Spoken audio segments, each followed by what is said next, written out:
The term UFO cult is commonly used for groups like Heaven's Gate, potentially dangerous or suicidal groups hinged heavily upon the belief in aliens and relating New Age beliefs. However, I would say it's not just the dangerous ones. There is a sliding scale between the less radical and the more radical groups and movements. That's to say, there are the moderate beliefs in regard to UFOs and aliens, where it's simply a question of reading a book. And then there's the more religious, where you devote yourself kind of groups. And then there's the dangerous groups like Heaven's Gate and other groups which are potentially dangerous. It's not simply a question of, oh, they're all dangerous organisations. No. It's more a question of there are different levels of belief. The belief level at the bottom is, of course, simply a question of personal belief or belief which is encouraged by a particular book, certain New Age memorabilia and UFO relating information, which is quite popular. When you go beyond that, it becomes more religious and more a question of devotion, cooperation, and being part of a group.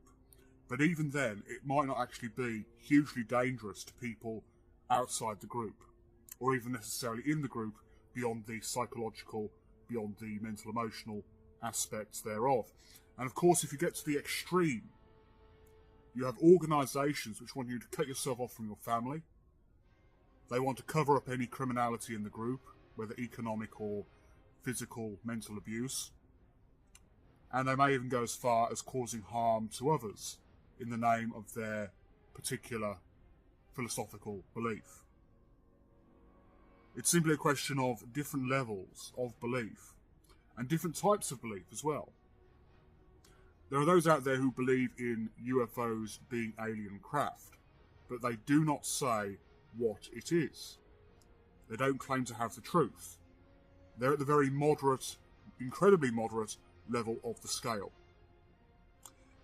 You have other people who claim that they know, and that creeps up a little bit more towards the religious. We know because we know because we know.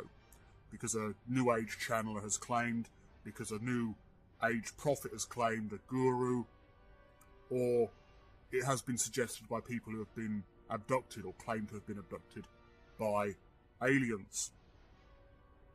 And then with the extremes, once again with the extremes, you end up with the absolute devotion and domination by the faith. That's the dangerous cult level when it comes down to UFO beliefs.